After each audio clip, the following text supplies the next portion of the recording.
بسم اللہ الرحمن الرحیم۔ ہم سب جانتے ہیں کہ اس دنیا میں مرد اور عورت کی جنس کے علاوہ ایک تیسری جنس بھی پائی جاتی ہے، جسے اردو میں خواجہ سرا، ہجڑا، خسرا، زنخا، جبکہ عربی میں مخنث کہا جاتا ہے۔ اب سوال یہ پیدا ہوتا ہے کہ اللہ پاک نے قرآن کریم میں اشرف المخلوقات میں شامل اس تیسری جنس کو کیوں مخاطب نہ کیا؟ شادی شدہ جوڑے کون سی ایسی غلطی کرتے ہیں کہ ان کے ہاں خواجہ سرا پیدا ہوتے ہیں؟ کیا خواجہ سرا سے اسلام میں شادی کی اجازت دی گئی ہے؟ آئیے چلتے ہیں پہلے سوال کے جواب کی طرف۔ بے شک اللہ پاک ہی ساری کائنات کا خالق و مالک ہے، پھر ایسے کیسے ہو سکتا ہے کہ وہ اپنی مخلوق میں اس تیسری جنس کا ذکر نظر انداز کر دے؟ یہ محض ایک غلط فہمی ہے جو کہ مذہبی اور معاشرتی اکابرین نے ہمارے اندر پیدا کی ہوئی ہے۔ آئیے اس مسئلے کے حل کے لیے مشہور سائنسدان ہیری کلین فیلٹر کی تھیوری کو دیکھتے ہیں۔ اس نے ایک بیماری دریافت کی جس کا نام اس نے اپنے نام پر یعنی کلین فیلٹر سنڈروم رکھا۔ اس بیماری کے مطابق عورت اور مرد کی طرح خواجہ سرا کوئی تیسری جنس نہیں ہے، بلکہ یہ ایک جسمانی بیماری ہے۔ اللہ پاک نے انسان کو مرد اور عورت کے ہی روپ میں پیدا کیا ہے، لیکن جس طرح دیگر پیدائشی بیماریوں کی وجہ سے بچہ اندھا، گونگا اور بہرا پیدا ہو سکتا ہے، تو اسی طرح کروموسومز ایکس اور وائی کی تعداد کے عدم مطابقت کی وجہ سے بچے کی جنس کا تعین بھی نہیں ہو پاتا، جس سے بچہ پیدائشی طور پر اب نارمل پیدا ہو جاتا ہے۔ ہر انسان میں 23 کروموسومز کے جوڑے پائے جاتے ہیں اور ہر جوڑا 2 کرومیٹین پر مشتمل ہوتا ہے۔ اس طرح مجموعی طور پر ایک انسان میں 46 کرومیٹین پائے جاتے ہیں۔ بعض اوقات کروموسومز کی تبدیلی کے وقت مردوں میں ایک زائد کرومیٹین ایکس پیدا ہوتا ہے۔ اس طرح مردوں میں 46 کی بجائے 47 کرومیٹین بن جاتے ہیں۔ سائنسدانوں کے مطابق ہر 500 میں سے ایک مرد یہ 47واں کرومیٹین پیدا کرتا ہے، اور بچے کی پیدائش کے وقت اگر یہی 47واں کرومیٹین جو کہ باپ کی طرف سے ایکس ایکس یا ایکس وائی کی شکل میں ماں کے کرومیٹین ایکس سے جوڑا بنا لے تو بچہ پیدائشی طور پر ٹرانسجنڈر پیدا ہوتا ہے۔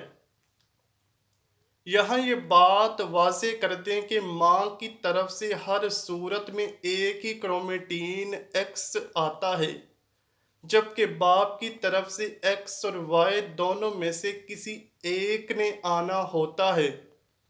لیکن اگر بدقسمتی سے باپ کی طرف سے ماں کو دونوں ایکس اور وائی کرومیٹین مل جائیں تو پھر وہ ماں کے ایکس کے ساتھ مل کر ایک ایسا بچہ پیدا کرتے ہیں کہ جس کی ساری زندگی سزا بچے اور ماں کو دی جاتی ہے، جبکہ یہ تحفہ تو باپ کا ہوتا ہے۔ لیکن اسلامی نقطہ نظر سے امام ابو الفرا طرطوسی کتاب تحریم الفواحش میں حضرت ابن عباس رضی اللہ تعالیٰ عنہ سے ایک روایت نقل کرتے ہیں۔ حضرت ابن عباس رضی اللہ تعالیٰ عنہ نے فرمایا کہ ہجڑے جنات کی اولاد ہیں، کسی نے حضرت ابن عباس رضی اللہ تعالیٰ عنہ سے دریافت کیا کہ یہ کیسے ہو سکتا ہے، تو آپ نے فرمایا کہ اللہ اور اس کے رسول صلی اللہ علیہ وآلہ وسلم نے آدمی کو حالت حیض میں بیوی سے مباشرت کرنے سے منع کیا۔ جب آدمی حالت حیض میں بیوی کے پاس آتا ہے تو شیطان عورت کی طرف آدمی سے پہلے پہنچ جاتا ہے۔ اس لیے ہمارے پیارے نبی صلی اللہ علیہ وآلہ وسلم نے فرمایا کہ جب تم میں سے کوئی اپنی بیوی کے پاس جائے تو دعا پڑھ لیا کرے، اور دعا یہ ہے: اللہ پاک کے نام کی مدد سے اے اللہ پاک ہمیں شیطان سے محفوظ رکھ، اور ہماری اولاد کو بھی شیطان کے شر سے محفوظ رکھ۔ تو اس طرح شیطان انسان کو کوئی نقصان نہیں پہنچا سکتا۔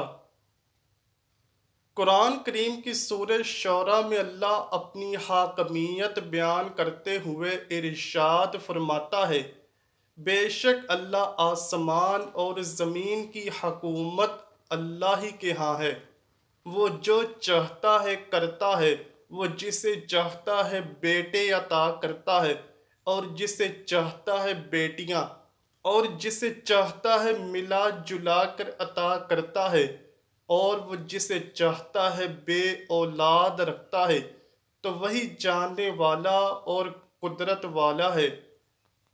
ہمارا یہ ایمان ہے کہ اللہ پاک ہر چیز کا مالک ہے، وہ جو چاہتا ہے کرتا ہے اور کسی پر ظلم نہیں کرتا۔ آئیے اب تیسرے سوال کا جواب دیتے ہیں کہ ہجڑے سے شادی کی جا سکتی ہے یا نہیں۔ بات یہاں یہ ہے کہ ہجڑے کوئی الگ مخلوق نہیں، بلکہ وہ بھی انسان ہی ہیں۔ خلقی اوصاف کے اعتبار سے ان میں بعض مردانہ اوصاف سے محروم ہوتے ہیں اور بعض زنانہ اوصاف سے۔ یہ انسان کی تخلیق کے وہ عیب ہیں جو اللہ پاک نے ان میں ایسے ہی رکھے ہیں، جیسے ہم بعض لوگوں کو انسانی اعضاء سے معذور پاتے ہیں۔ یہ نقائص امتحان کے لیے انسان میں رکھے جاتے ہیں۔ ایک انسان جو کہ معذور ہونے کے باوجود کامل عقل و شعور رکھتا ہے تو اس کا امتحان صبر کا امتحان ہے۔ خنثی مشکل یعنی جس شخص میں مرد و عورت کی علامت بالکل مساوی برابر ہوں، اس سے کسی لڑکے یا لڑکی کا نکاح شرعاً جائز نہیں۔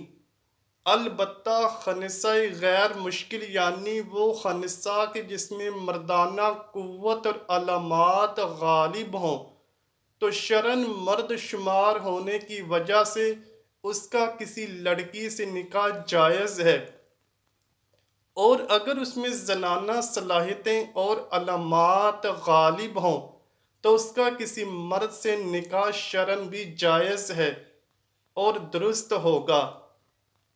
ایک دفعہ ایک شخص باب العلم امیر المؤمنین حضرت مولا علی شیر خدا رضی اللہ تعالیٰ عنہ کی بارگاہ میں حاضر ہوا اور عرض کرنے لگا: اے امیر المؤمنین، میرا بھائی ایک خواجہ سرا کی محبت میں گرفتار ہو گیا ہے۔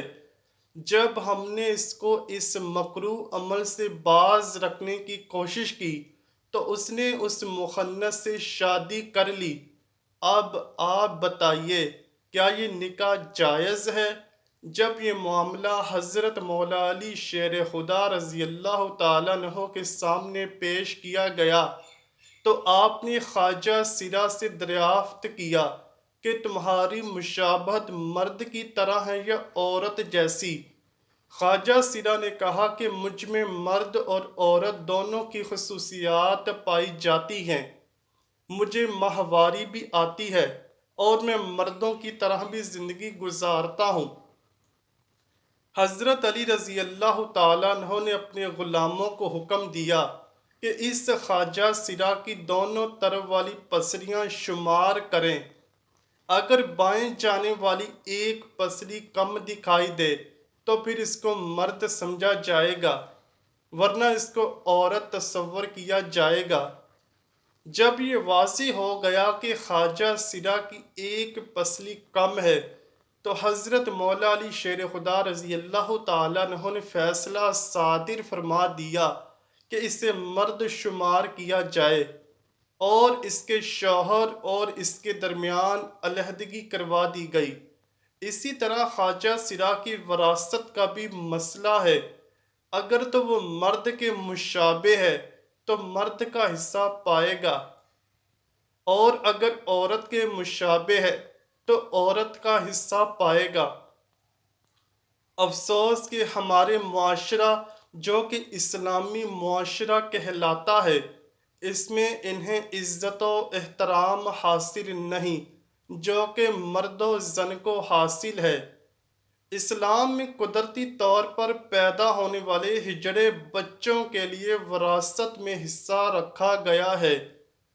اس معاملے میں سب سے پہلے والدین کو شعور دینا چاہیے کہ اگر کوئی ایسا بچہ پیدا ہوتا ہے تو اس صورت میں اسے گھر سے نکالنے کی بجائے معذور سمجھ کر معاشرے کا کارآمد شہری بنانا چاہیے۔ اس سلسلے میں دوسری اور بڑی ذمہ داری حکومت وقت پر عائد ہوتی ہے کہ ان پر جو کام کاج کے دروازے بند ہوتے ہیں، جن کی وجہ سے یہ سڑکوں پر بھیک مانگنے تک مجبور ہو جاتے ہیں، وہ ختم کی جائیں۔ اس سلسلے میں قانون تو موجود ہیں لیکن عمل کوئی نہیں کرتا۔ بہرحال ہماری آج کی ویڈیو اسی سلسلے میں کاوش تھی کہ ان لوگوں کو وہ حقوق دلوائے جائیں جو کہ باقی تمام شہریوں کو حاصل ہیں۔ میری آپ سب سے درخواست ہے کہ خواجہ سرا کو تحقیر کی نظر سے دیکھنے کی بجائے ان کو بھی عزت و احترام دیا کریں، جیسے کہ معاشرے کے دوسرے تمام افراد کو حاصل ہے۔ اللہ پاک مجھے اور اس ویڈیو کو دیکھنے والے تمام افراد کو کلین فیلٹر سنڈروم جیسی بیماری سے محفوظ فرمائے۔ کمنٹ سیکشن میں آمین لکھنا مت بھولیے گا۔ امید کرتا ہوں کہ آپ کو ویڈیو ضرور پسند آئی ہوگی۔ اگر ویڈیو پسند آئی ہے تو ویڈیو کو لائک کیجئے، شیئر کیجئے اور چینل کو لازمی سبسکرائب کیجئے۔ کمنٹ سیکشن میں اپنی رائے کا اظہار بھی ضرور کیجئے گا۔